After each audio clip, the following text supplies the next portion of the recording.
Hello दोस्तों, welcome back to my channel. दोस्तों, जैसे कि थंबनेल में आप देख पा रहे हैं कि आज की वीडियो में मैं आपको बताने वाला हूं complete control plus A to Z के बारे में। जितनी भी शॉर्टकट्स हैं कंट्रोल से रिलेटेड ए टू जेड में, आपको इस आज की वीडियो में बताने वाला हूं। तो वीडियो को आखिरी तक देखिएगा। अगर वीडियो आपको पसंद आए तो वीडियो को लाइक कीजिए, चैनल को सब्सक्राइब कीजिए और प्रेस कीजिए बेल आइकन को, ताकि आपको आगे भी इस तरह से रिलेटेड वीडियो मिलती रहे हमारे चैनल से। तो चलिए चलते हैं किसी भी माइक्रोसॉफ्ट की शीट में और जानते हैं all shortcut keys with related to control plus A to Z with all alphabets. तो जैसे मैंने ये माइक्रोसॉफ्ट डॉक्यूमेंट ओपन करा है, इसमें मैंने एक डेटा कॉपी करके पेस्ट करा हुआ है इंडिया से रिलेटेड। ठीक है, तो इस डेटा पे हम हमारे जो भी अल्फ़ाबेट्स हैं कंट्रोल प्लस के साथ में, उसको हम यहाँ पे अप्लाई करेंगे।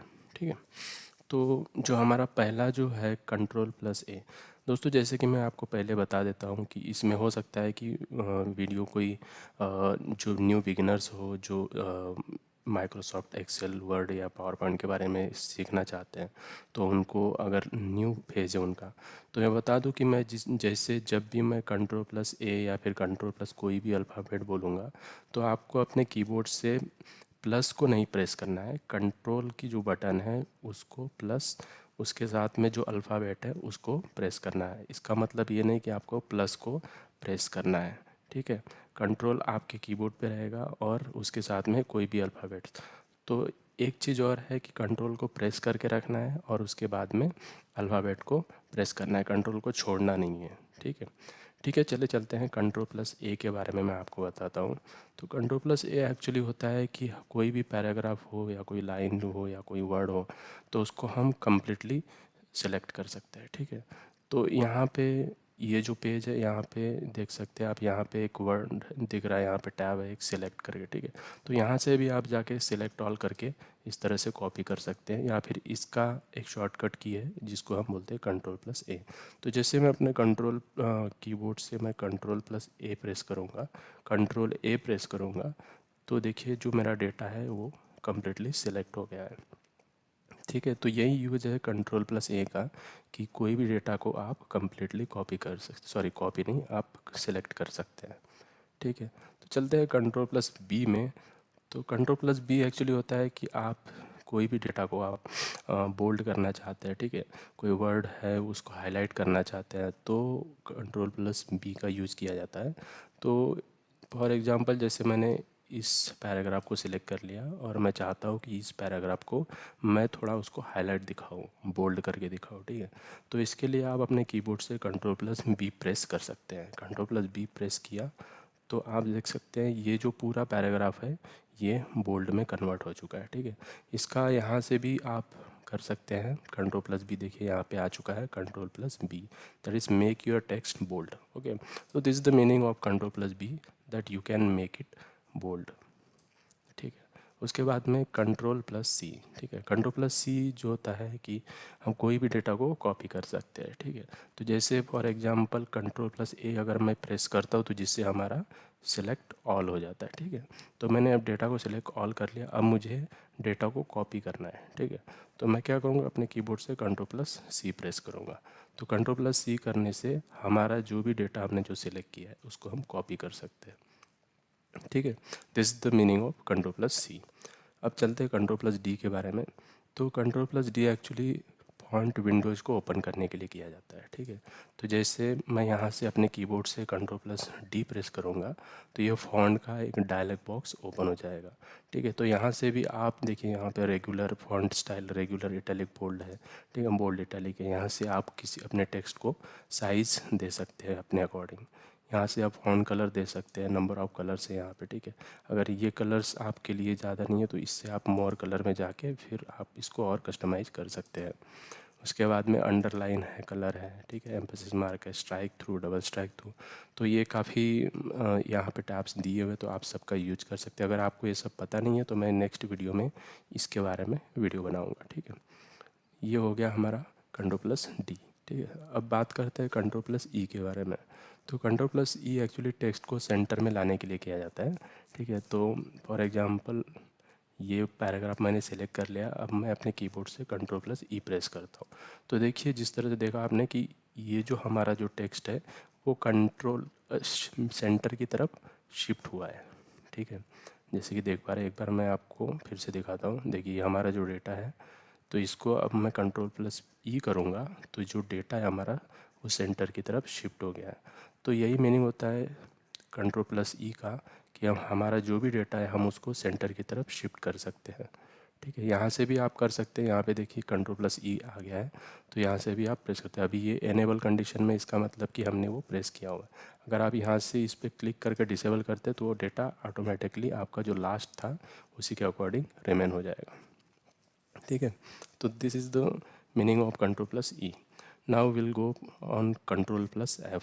ठीक है, तो Ctrl+F होता है कि हमारा जो भी डेटा है हमें कुछ फाइंड करना हो, उस डेटा में कोई पर्टिकुलर वर्ड या फिर सेंटेंस, ओके, तो हम Ctrl+F के हेल्प से हम फाइंड कर सकते हैं।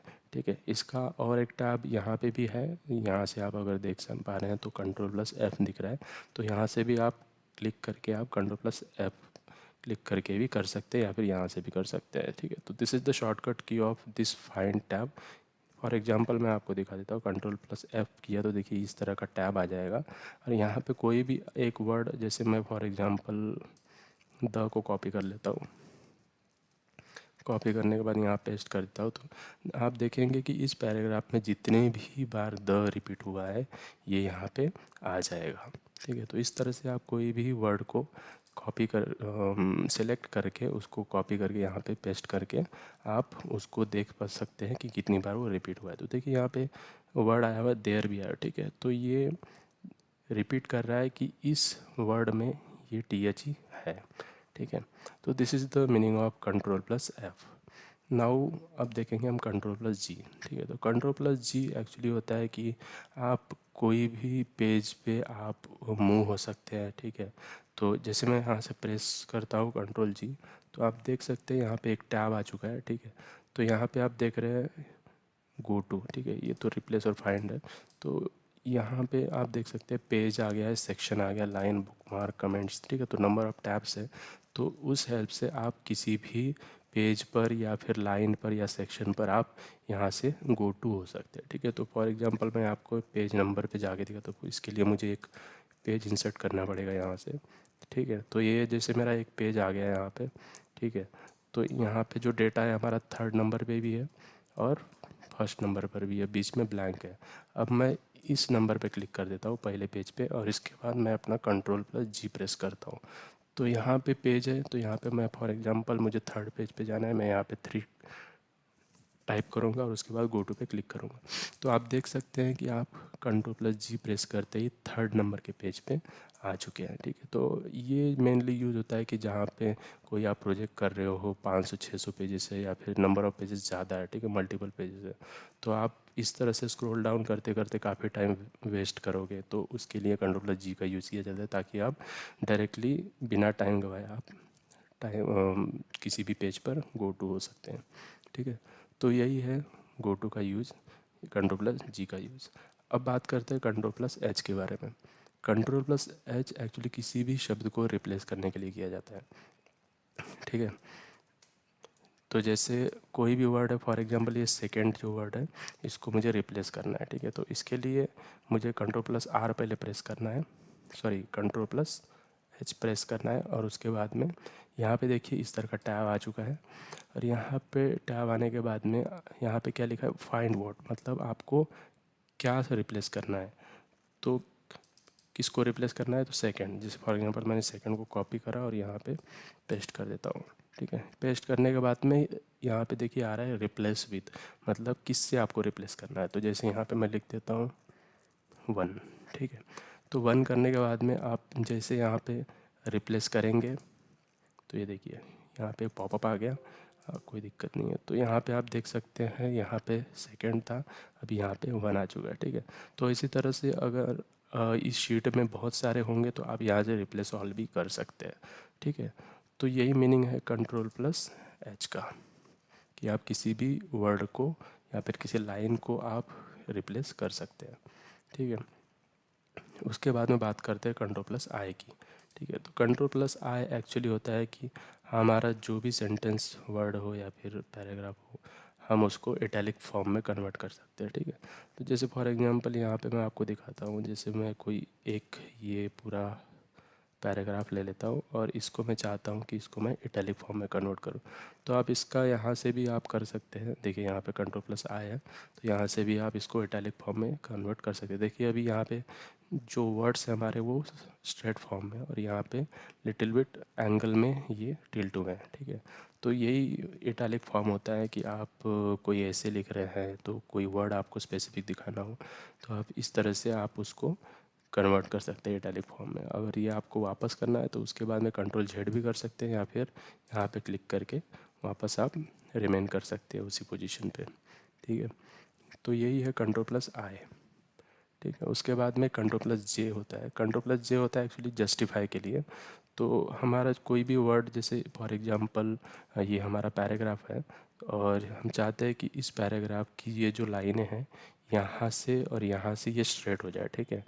क्योंकि कोई ऐसे लिखते हैं तो देखिए अभी जैसे ये कुछ अच्छा नहीं लग रहा है ना, तो कंट्रोल प्लस जे जैसे मैं प्रेस करूँ, पहले तो मैं इसको सेलेक्ट कर लेता हूँ कंट्रोल प्लस ए, तो भी आपको क्लियरली समझ पाएगा जैसे मैं करूँगा। तो जैसे मैंने कंट्रोल प्लस जे प्रेस किया तो आप देख सकते हैं यहाँ पे ये लाइन और यहाँ से पूरी ये लास्ट वाला देखिए आप एक लाइन में आ चुका है। तो हमारा जो अभी पैराग्राफ है काफ़ी अच्छी तरह से लुक में आया हुआ है। ठीक है। तो यही मीनिंग है कंट्रोल प्लस जे का कि आपका जो भी पैराग्राफ है या फिर कोई सेंटेंस है आप उसको जस्टिफाई कर सकते हैं इस तरह से। ठीक है। This is for control plus J. उसके बाद में कंट्रोल प्लस के। तो कंट्रोल प्लस के होता बेसिकली होता है कि आप किसी भी वर्ड को या फिर सेंटेंस को आप हाइपरलिंक लगा सकते हैं। ठीक है। फॉर एग्जांपल आपने देखा होगा कि इंटरनेट में भी विकिपीडिया हो या फिर इंटरनेट ब्राउज़र में आप जाएंगे तो वहाँ पे भी आप देखेंगे कि किसी भी वर्ड पे हाइपरलिंक लगा रहता है और वहाँ पे हम क्लिक करते हैं तो किसी दूसरे पेज पे हम पहुँच जाते हैं, मूव हो जाते हैं। तो वो लोग भी वही करते हैं, हाइपरलिंक लगाते हैं। फॉर एग्जांपल मैं आपको यहाँ पे दिखाता हूँ। जैसे मैंने ऑक्यूपेशन वर्ड को सिलेक्ट किया और यहाँ से मैं कंट्रोल प्लस के शिफ्ट क्लिक करूँगा तो देखिए इस तरह का टैब आ जाएगा। तो आप यहाँ से फिर कोई भी अपना पाथ देके, है ना, जैसे कोई भी पाथ देके आप वहाँ से उसको हाइपरलिंक लगा सकते हैं। ठीक है। हाइपरलिंक लगाने के बाद में यहाँ पे फिर एक मैं दिखा भी देता हूँ आपको, है ना, तो आपको समझ में आ जाएगा। तो जैसे डॉक्यूमेंट में जाके मैं कोई भी यहाँ से एक डेस्कटॉप की फ़ाइल ले लेता हूँ और इसको मैं हाइपरलिंक लगा देता हूँ ताकि आपको समझ में आए कि हाइपरलिंक आखिर होता क्या है। ठीक है। तो फॉर एग्जांपल ये एक शीट है, इसको मैं हाइपरलिंक लगा देता हूँ उसके साथ में।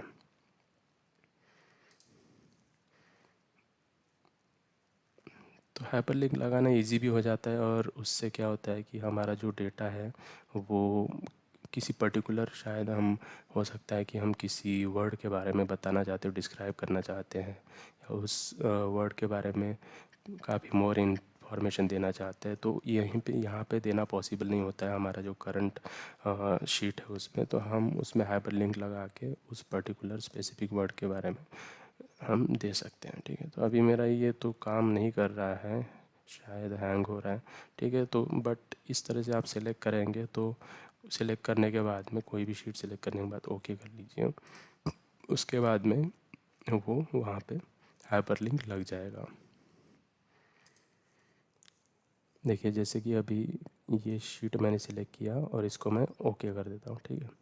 तो ओके करने के बाद में यहाँ पे ये लिंक लग चुका है। ठीक है। अभी आप यहाँ पे क्लिक करेंगे तो वैसे आएगा नहीं। ठीक है। कर्सर दिखा रहा है, बट आप यहाँ पे क्लिक करने के बाद आपके कीबोर्ड से कंट्रोल प्रेस करके रखेंगे और जब आप अपना कर्सर इस वर्ड पे लेके जाएंगे तो देखिए यहाँ पे हैंड का, एक फिंगर का इमोजी बन चुका है। ठीक है। तो आप इस तरह से उस पर क्लिक करेंगे तो आप पर्टिकुलर शीट पे क्लिक हो जाएंगे, पहुंच जाएंगे। ठीक है। तो यही होता है कंट्रोल प्लस के कि आप किसी भी वर्ड को या फिर सेंटेंस को आप हाइपरलिंक लगा सकते हैं।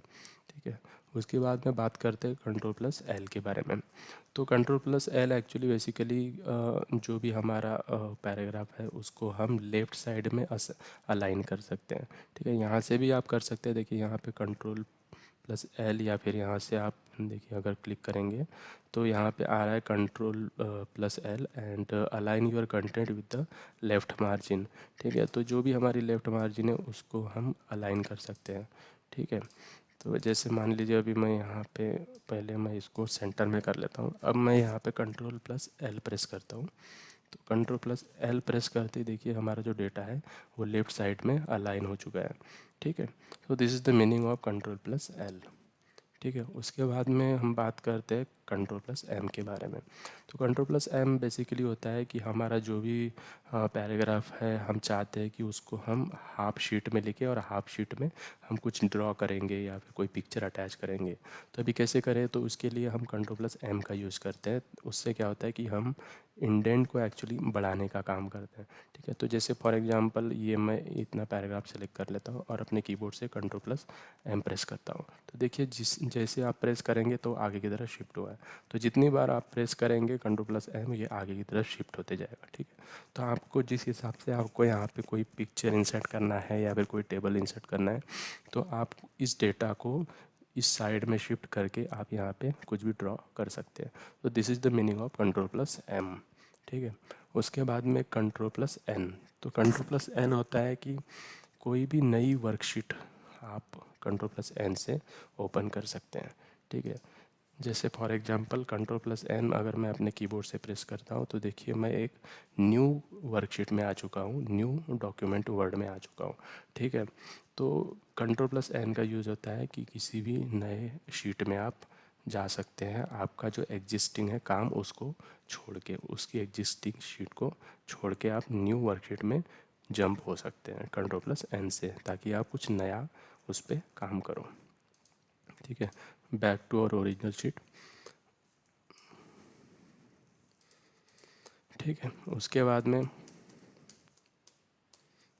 ओ, कंट्रोल प्लस ओ होता है कि हम कंट्रोल प्लस ओ से हमारी जो भी कोई न्यू एग्जिस्टिंग हमारे पास फाइल्स है हम उसको ओपन करने का काम करते हैं। तो ओ इज़ फॉर ओपन। ठीक है, तो control plus O is for open. तो कंट्रोल प्लस ओ जैसे हम अपने कीबोर्ड से प्रेस करेंगे तो यहाँ पे इस तरह से इंटरफेस आ जाएगा और यहाँ से आपकी जितनी भी वर्ड की रिलेटेड फाइल्स होंगी यहाँ पे वो दिखने लगेंगी। ठीक है, तो यहाँ से आप वो उस फाइल को सेलेक्ट करके उस पर्टिकुलर फाइल में आप जा सकते हैं।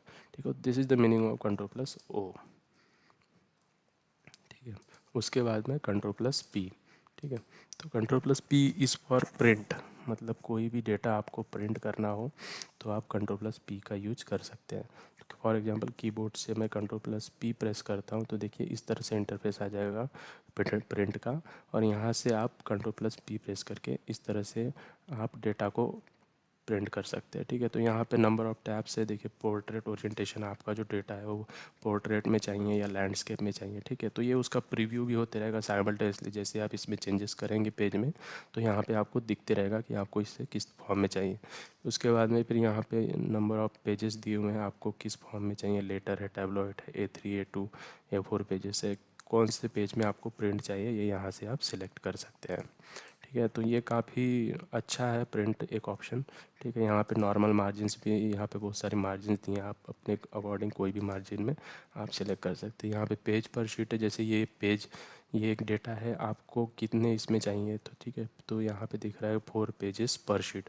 ठीक है, तो यहाँ पे अभी तो फ़िलहाल एक ही पेज है। अगर अगर आपको नंबर ऑफ़ पेजेस हों और आप चाहते हैं कि वो नंबर ऑफ़ पेजेस, जैसे यहाँ पे 4 पेजेस पर शीट, तो एक शीट पे आप 4 पेजेस का प्रिंट कर सकते हैं। तो इसे 6 पेजेस, 8 पेजेस, 16 पेजेस। ठीक है, तो इस तरह से आप कंट्रोल प्लस पी का प्रेस करके आप प्रिंट कर सकते हैं। ठीक है, उसके बाद में बात करते हैं पैराग्राफ फॉर्मेटिंग। ठीक है, तो क्यू एक्चुअली होता है कि पैराग्राफ फॉर्मेटिंग को रिमूव करने के लिए काम किया यूज़ होता है। तो ये क्या होता है, तो एक्चुअली ये होता है कि आपने अगर किसी भी वर्ड इस किसी भी कॉलम में आपने अगर फॉर्मेटिंग की है, ठीक है, इसमें जैसे फॉर एग्जांपल ये मैंने डेटा सिलेक्ट किया और यहाँ से मैं कंट्रोल प्लस बी कर लेता हूँ और कंट्रोल प्लस आई करके इसको इटैलिक कर देता हूँ। ठीक है, अब मैं चाहता हूँ कि ये जो हमारा डेटा है इसको मैं, इसका जो फॉर्मेटिंग है इसका रिमूव करना है। ठीक है, तो हम कंट्रोल प्लस क्यू का यूज़ करेंगे जिससे हमारा डेटा वो वापस अपने फॉर्म में आ जाए। ठीक है। तो ये देखिए कंट्रोल प्लस क्यू जैसे प्रेस किया मैंने तो ये वापस इसका बोल्ड जो किया था मैंने वो रिमूव हो चुका है, इटैलिक रिमूव हो चुका है। तो basically it is use for removing formatting, okay, paragraph formatting बोलते हैं इसको, ठीक है। उसके बाद में आर, ठीक है, तो कंट्रोल प्लस आर, ठीक है। तो कंट्रोल प्लस आर का यूज होता है कि आपका जो पैराग्राफ है जैसे कंट्रोल प्लस एल में लेफ़्ट साइड में अलाइन होता है, वैसे ही कंट्रोल प्लस आर में आपका जो पैराग्राफ है वो राइट साइड में अलाइन होगा, ठीक है। तो जैसे ये डेटा है, ये डेटा आप जैसे देख पा रहे हैं कि अभी लेफ्ट साइड में अलाइन हुआ है। अब मैं चाहता हूँ कि इस डेटा को मैं राइट साइड में अलाइन करूँ, ठीक है। तो मुझे अपने कीबोर्ड से कंट्रोल प्लस आर प्रेस करना है। कंट्रोल प्लस आर जैसे हमने प्रेस किया तो ये देख सकते हैं आप कि जो हमारा डेटा है वो राइट साइड की तरफ पूरी कम्प्लीटली अलाइन हुआ है और एक्सक्लूड हुआ है कंट्रोल इधर लेफ्ट साइड में, ठीक है। तो आप यहाँ से भी डायरेक्टली कर सकते हैं। देखिए अभी यहाँ पे ये इनेबल हो चुका है। आप यहाँ से अगर डिसेबल करेंगे तो ओरिजिनल फॉर्म में जैसे लास्ट एक्शन था उसके अकॉर्डिंग हो जाएगा। तो यही होता है कंट्रोल प्लस आर के बारे में, ठीक है। तो उसके बाद में कंट्रोल प्लस एस का जो यूज होता है वो होता है सेव करने। कोई भी डेटा हो हमारा, हमने उस पर काम किया है, अब हम चाहते हैं कि उसको सेव कर दे, तो कंट्रोल प्लस एस प्रेस करके हम उसको सेव कर सकते हैं। जैसे मैं यहाँ पे कंट्रोल प्लस एस प्रेस करता हूँ तो इस तरह से टैब आ जाएगा, ठीक है। यहाँ से आप फाइल को नेम देके कौन से डॉक्यूमेंट में आपको कौन से पाथ उसका सिलेक्ट करके आप कहाँ पे उसको सेव करना चाहते हैं तो यहाँ से चूज करके आप सेव कर सकते हैं, ठीक है। तो this is the meaning of control plus S. उसके बाद में बात करते हैं कंट्रोल प्लस टी के बारे में, ठीक है। तो कंट्रोल प्लस टी एक्चुअली होता है कि आप कोई भी ब्राउज़र में नया टैब ओपन किया है और उसको आप हैंगिंग इंडेंट देना चाहते हैं।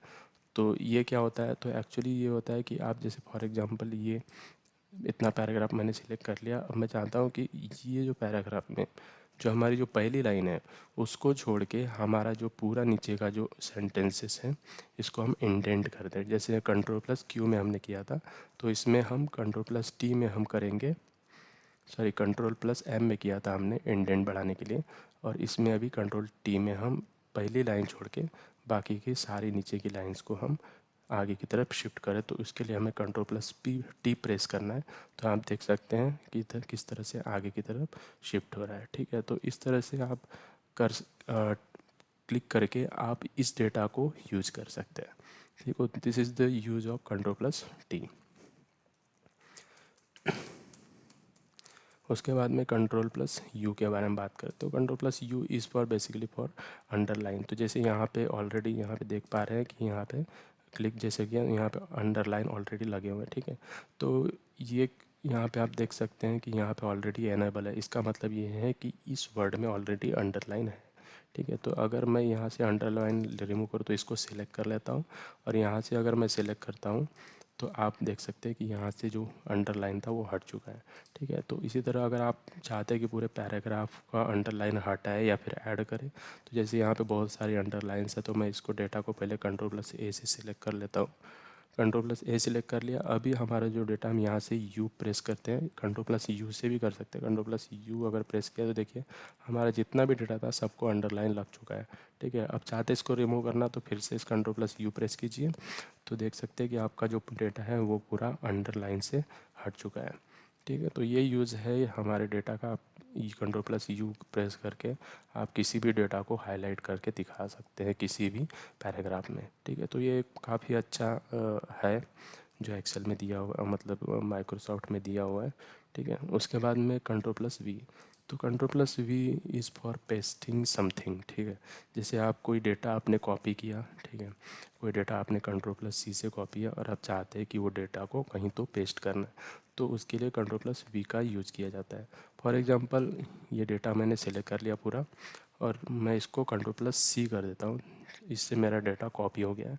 अभी मैं चाहता हूँ कि ये जो डेटा है मैं यहाँ पे नीचे इसको फिर से पेस्ट कर दूँ तो मैं अपने कीबोर्ड से कंट्रोल वी प्रेस करूँगा तो आप देख सकते हैं जो डेटा यहाँ पे था उसी का रेप्लिका यहाँ पे आ चुका है, ठीक है। तो this is the use of control plus we.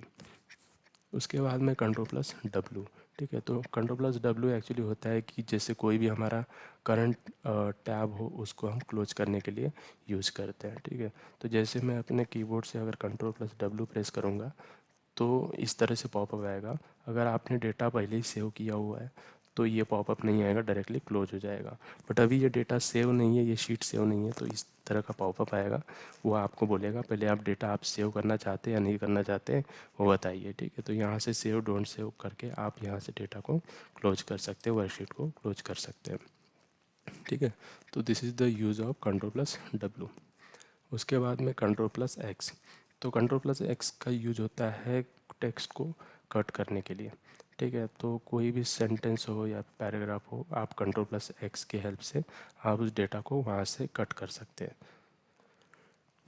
जैसे फॉर एग्जांपल यहाँ पे मैंने ये डेटा सिलेक्ट कर लिया और मैं चाहता हूँ कि इस डेटा को मैं यहाँ से कट कर दूँ और कहीं और जाके इसको पेस्ट करना है, ठीक है। तो ये बेसिकली एक कॉपी का भी काम करता है, बट फ़र्क इतना है Ctrl+C में कि वो डेटा एज इट इज़ रहता है, उसी का रेप्लिका होता है जो कहीं और हम पेस्ट कर सकते हैं।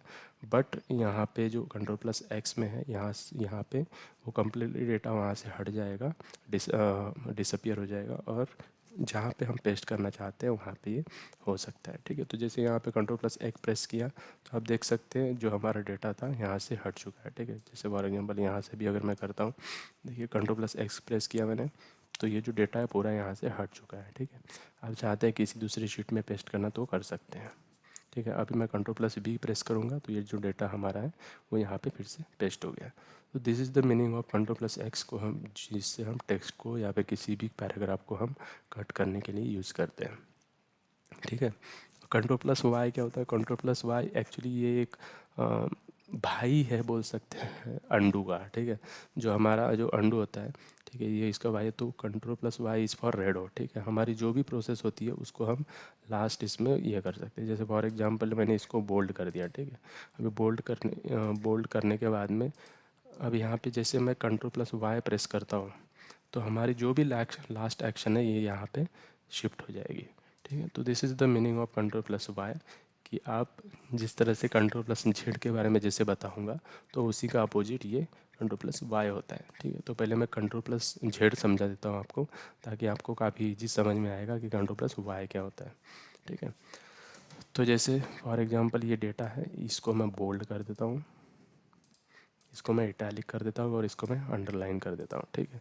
तो अभी मुझे Ctrl+Z अप्लाई करना है। देखिए Ctrl+Z जैसे मैं अप्लाई करूँगा तो पहले जो हमने लास्ट एक्शन क्या लिया था कि इसको अंडरलाइन किया, तो अंडरलाइन हटेगा। उसके बाद में जैसे मैं Ctrl+Z प्रेस करूँगा तो उसके बाद में इटैलिक जो हमने किया था वो हट जाएगा, जो उसके ओरिजिनल फॉर्म में आ जाएगा। उसके बाद में लास्ट एक्शन क्या लिया था कि हमने बोल्ड किया, तो बोल्ड हट जाएगा, ठीक है। तो देखिए जैसे मैं अभी Ctrl+Z क्लिक करता हूँ, देखिए अंडरलाइन हट गया। अभी ये इटैलिक हट जाएगा। Ctrl+Z जैसे मैं प्रेस करूँगा, देखिए इटैलिक हट गया। अभी मैंने बोल्ड किया था पहला प्रोसेस में, तो मैं अभी फिर से Ctrl+Z प्रेस करता हूँ तो देखिए बोल्ड भी हट चुका है, ठीक है। तो यही होता है Ctrl+Z का, कि आप अगर गलती से कोई आपने सेंटेंस आपने फॉर्मेटिंग कर दिया है तो आप चाहते हैं कि उसको वापस उसके बैक हो जाए, प्रोसेस प्रीवियस स्टेप में आ जाए, तो आप Ctrl+Z का प्रेस करके यूज़ कर सकते हैं। और Ctrl+Y होता है कि अगर अभी हमने ये किया है, पहले हमने बोल्ड किया था, इटैलिक किया था, अंडरलाइन किया था। अभी जैसे हम Ctrl+Y करेंगे तो पहले तो ये बोल्ड हो जाएगा, उसके बाद में जैसे क्लिक करेंगे इटैलिक हो जाएगा, और फिर जैसे क्लिक करेंगे अंडरलाइन हो जाएगा, ठीक है। तो ये एक्चुअली दुश्मन बोल सकते हैं कि या Ctrl+Z का, कि ये उसके अपोजिट में काम करता है। तो दोस्तों यही पूरा अल्फ़ाबेट्स Ctrl+ऑल अल्फ़ाबेट्स के बारे में इंट्रोडक्शन था। तो वीडियो आपको कैसा लगा आप ज़रूर इसमें कमेंट करके बताइए, और वीडियो को सब्सक्राइब कीजिएगा। आपको इस तरह से वीडियो रिलेटेड आपको कंटेंट अगर अच्छे लगे हो तो हम आगे भी इस तरह से वीडियो लेके आएंगे। आप चैनल को सब्सक्राइब कर लेंगे तो आपको डेटा सबसे पहले आपके नोटिफिकेशन में आ जाएगा, ठीक है। तो दोस्तों चलिए मिलते हैं नेक्स्ट वीडियो में, तब तक के लिए take care, thanks for watching.